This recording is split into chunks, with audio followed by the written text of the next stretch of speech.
Hi, and welcome to another Revel Conversation. I'm Marcy Stoudt, and with my sister, Alison Nissen, we're the founders of Revel Coach. And every conversation we have, we are delighted to have a guest that's an expert in their field, inspiring many around them, and just people that we personally admire and that we are excited to have these conversations, not only for us to learn, but also so we can share it with our community. And today is definitely no different. We have Jessica Papineau with us, and she's a founder of CSJ, which is it's a leading style company, and she does it so different that I think all of us are going to love this conversation. It is, she targets some high performing female entrepreneurs and women who simply want to look their best, but also feel their best. So Jessica had 25 years in the fashion industry, teaching women how to use fashion to serve their purpose and boost their confidence and elevate their image. And so, Jessica, thank you for being here. Thank you so much for having me, Allison and Marcy. I'm so excited to be here and just share with your community. Yeah. Well, we are going to have some fun with this conversation. I'd love to start it a little bit more about who you are and how you impact, but I desperately want to tell the audience we're going to explain how her business works because it's so cool. You're really going to want to consider one of her memberships or her doing work with her, but we always like to start with the who first. So, Jessica, can you tell us just kind of how you got here and really why this is your passion? Um, my story is not what you would expect it to be. I grew up in the backwoods of Maine with hippie parents that were living off the land. We were off the grid, no electricity, no running water. We had a hand pump, an outhouse. We grew all our fruits and vegetables and canned them in the fall for our food source for the winter. And so I was born into this family that was obviously completely opposite of what fashion would be. I mean, that was not important to them whatsoever. But I knew that I was born with having this gift of fashion and dressing women because from as young as about 4 years old, I remember taking the clothes out of my closet every day. And at this time, I was an only child when I was that young. And the clothes, mind you, were from Salvation Army. And I would take my clothes every day and put them on and make all kinds of fun outfits. And I would look in the mirror at myself and pretend that I was at all these parties, that it was inclusive. I felt so pretty. I was having fun. And I was imagining that I was anywhere but where I was. In fact, I didn't really feel like I belonged there. I imagined a life for myself outside of this space where I could really, do some really fun things and go to parties and do all the things that I would never be able to do in the confines of this very small town in this little shack. So I'll just preface with that. When I was 16 years old, I had the opportunity to go live with my dad. My parents had divorced. My mom married another hippie and stayed in Maine. And I had the opportunity to move to Canada, Winnipeg, Manitoba. So I went from cold to colder, but it was a big city, and I had never lived in a big city. And so I went to live with my dad. Now, I will say that was one of the best times in my life, but it was also one of the most difficult times in my life, moving to a new country and going to live with a dad that actually was my mom's abuser. Mm. So I'm sharing that story just to kind of give some context around my upbringing. When I first went to Winnipeg, Manitoba, the very first thing that I did was put on my nylons, my black skirt suit, my pumps, and from a typewriter that I had, like an old typewriter, I had typed out this resume where I had had lots of little jobs growing up. I always had to work, but never in fashion because there was nothing where I had lived. So I had zero experience except for dressing myself. And the first thing I did was I went to a mall, the furthest mall in the city, but the biggest mall. And for the very first time, took a city bus, took two city buses, and I got to the mall handed out my resume to all these different stores. And the last store at the furthest end of the mall, I still had the same enthusiasm walking in. I was so excited. My feet hurt from these heels, and I was, a little rattled from, taking this long trip and to the mall and not knowing if I was going to figure out how to get there or not. And I walked in with such enthusiasm. I looked and I saw like all this women suiting, and I was like, this is it. This is my opportunity. I'm going to have the opportunity to dress another woman aside from myself. And the manager must have just felt my enthusiasm. And even though I didn't have the experience, she hired me on the spot. However, I went in for my first day of work, and unbeknownst to me, I had been hired at a woman's plus size clothing store. And so I'm this skinny, scrawny 16-year-old kid. And I didn't realize that plus size women would not want me to style them. And, I think one of the amazing things that I had in my favor is my imagination. So I could imagine, dressing these women in all these beautiful clothes that were at my disposal.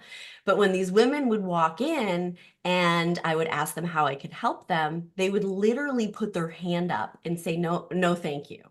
Mm. And so for the first month that I was there, I got to observe high performing women that were executives in companies and, that had all this power in business walk in, and I would feel this almost like intimidation, like, wow, this woman has it all. But then I would watch her go around the store and gather all these clothes, go in the fitting room, come out, look in the mirror, and then want to put like, they look at the areas of their body they didn't like. And I would start to see them in this very vulnerable state where they weren't seeming as powerful. And I desired to dress them. And they would put like a big sweater on to cover themselves up, then go in the fitting room, leave it all in there, and leave. And I know this is a very long story, but I'm getting to the point in a moment. So this woman walks in after I had been there a month. I'll never forget her name. Her name was Kathy.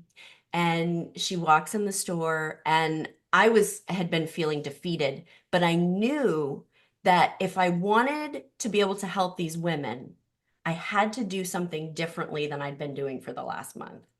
And so she walks in, same thing, hand up, goes in the fitting room, comes out, looks at her body, doesn't look happy with herself, goes in the fitting room, leaves it all in there, and she goes to leave. And I said, "Excuse me," and almost like embarrassed myself because like I was, she's this, powerful woman. And she goes to leave and she turns around and she goes, "Yes." And I said, "Clearly you came here for a purpose. You came all the way to the furthest mall in the city.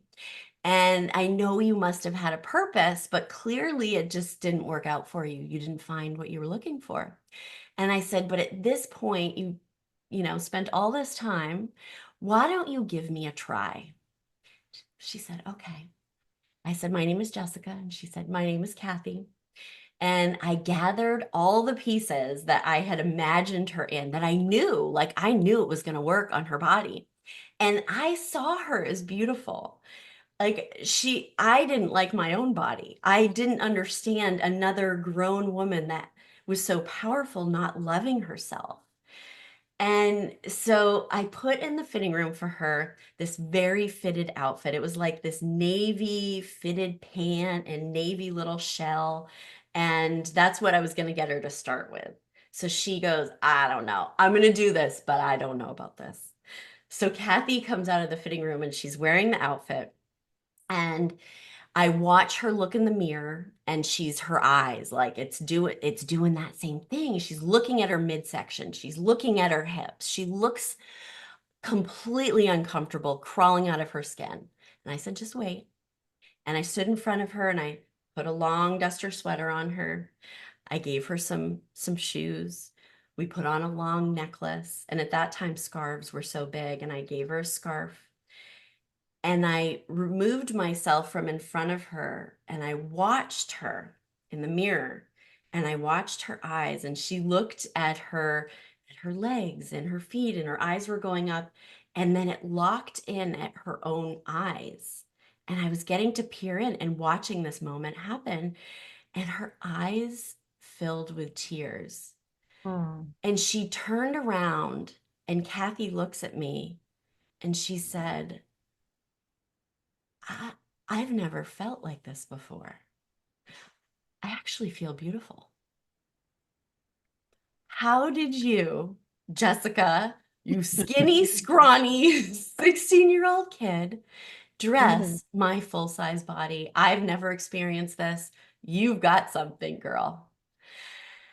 And I thought, yes, I knew it, but then I really knew it. And so that was the beginning for me. That is really where it started. I mean, I definitely had years of my life where um, I didn't quite know where I was headed, where I was going to go. I met my husband in Winnipeg, Manitoba. We had our first son there. Um, and Okay, I skipped over a piece. I'll just tell I'll tell the one piece that I already shared with Allison. So part of my life in Winnipeg was, living with my dad. I lived with him for 2 years, and he abused me. And but I will say, when we have something that we're so passionate about, clothing for me was really a way to express myself and imagine myself being somewhere else. And so I just started sharing my story, which is not, hasn't been super comfortable for me, but I know that so many women suffer in silence with their pain, with their trauma. And I actually used clothing as a way to disassociate from that trauma and from that pain. And so again, I'm sharing this before story just to kind of give the full picture of what created my why of doing this. Um, I moved to Sarasota, Florida with my husband and son in 2006. And I was stay-at-home mom for a while until my husband in 2011 lost his job. And I went back to work, and I worked in a boutique for about 8 years. I started there at $10 an hour. The owner would not pay me more, although I had tons of experience and I was an incredible salesperson. I think because never felt like I was selling clothes. I was helping women to really feel amazing and fully step into their authentic power. And I did this for 8 years. Uh, I ended up making a little more than $10 an hour eventually. But on the side of working like in this boutique and helping women um, to gather clothes that really aligned with who they authentically were, made them feel amazing. I would help them on the side. They would ask me to come to their homes and curate their wardrobes and pick out their clothes for their travel and for dates and all these things. And I started to see these transformations in these women. I started to see the impact of what I was doing. Uh, and then, I thought to myself one day, and I think we all have these moments where it was like this whisper almost. It was like, you're meant for more. Um, and I thought, well, I'd love to start a company, but I don't know what that looks like. In fact, I don't think as a family we could afford for me to leave this job that I've been at for 8 years. I mean, I helped build this company to multi seven figures. Uh, and I thought, well, it's somebody else's, and I can't do the same. And I was driving to work one day, and Tony Robbins was on the radio, on a podcast. And Tony said, if you know you have a gift to share with the world, but you choose not to share that gift fully, then you're selfish. You're a selfish person. And I thought, what? Why is he saying? And I felt like he was like speaking to my soul. Like Tony and I were having this conversation. And I thought, what is he talking about? I'm not selfish. Like, I have to think about my family. I don't know if I can do this like financially and all the things. And then, he said, You can't let fear hold you back if you know you have a gift. And I had the moment, and I believe transformations happen in moments because I had seen it many times before. And the first time I saw it was with Kathy when she had her moment of transformation looking in the mirror. And so I realized, okay, I need to deepen what I'm doing. I need to make deeper impact. And so I'll never forget walking in the boutique that morning. The store didn't look the same. It was huge square footage, but when I walked in that day, it felt really small. And that was the beginning of creating this company, CSJ, Authentic Fashion Styling. So February 14 of 2019, we launched. I say we, it was really me, and my husband did all the books, and he's still doing the books. Uh, and it just evolved. I just let it grow into this beautiful um, thing that I imagined 5.5 years ago. And now it's here.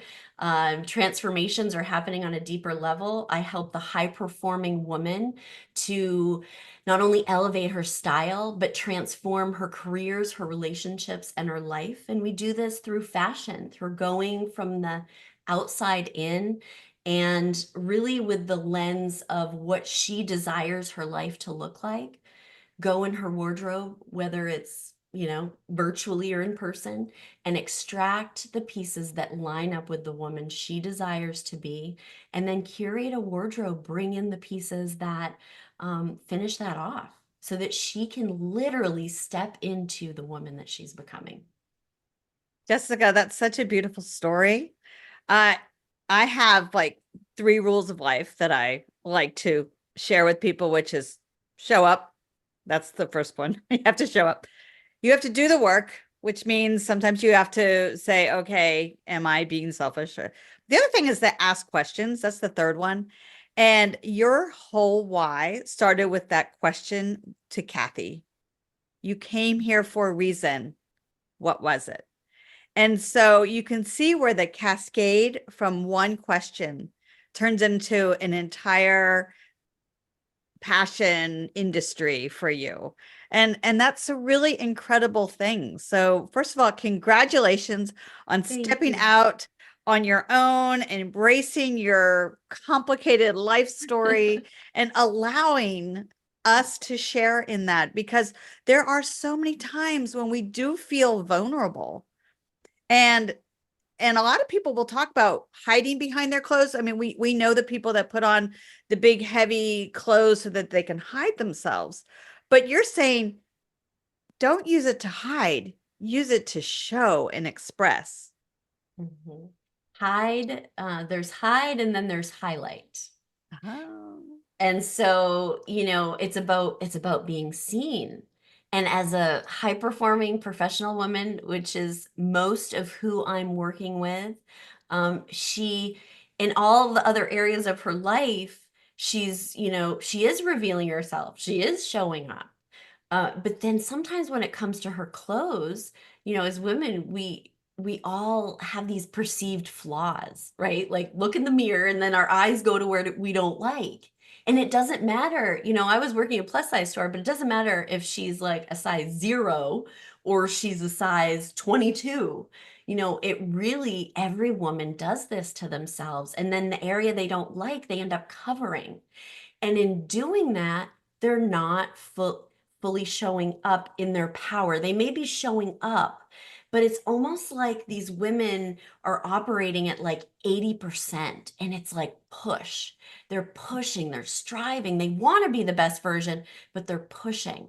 But what happens is when she starts to learn how to take great fabrics and great fits and highlight the best parts of who she is, physically who she is, she can then look at herself as a whole person and be able to look not where she doesn't like, but look into her own eyes and really know what her power is, know what her gift is, so that she can fully show up in her power and share her gifts, all her gifts, with the world and then make that deeper impact. So I feel like this is it's bigger. This is bigger than me. Like it's a mission to also help other women make that impact on a deep level, because I can't just do it one at a time. Yeah, that is so inspiring. And I can just imagine how grateful your clients are to find somebody that's so intentional beyond fashion. It's, it's bigger than that.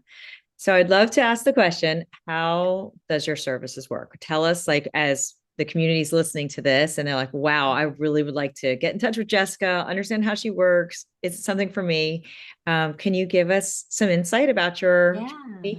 Yeah, it's really organically grown. And I think, one of the biggest things in any business that you do, you mentioned, Alison, about asking questions.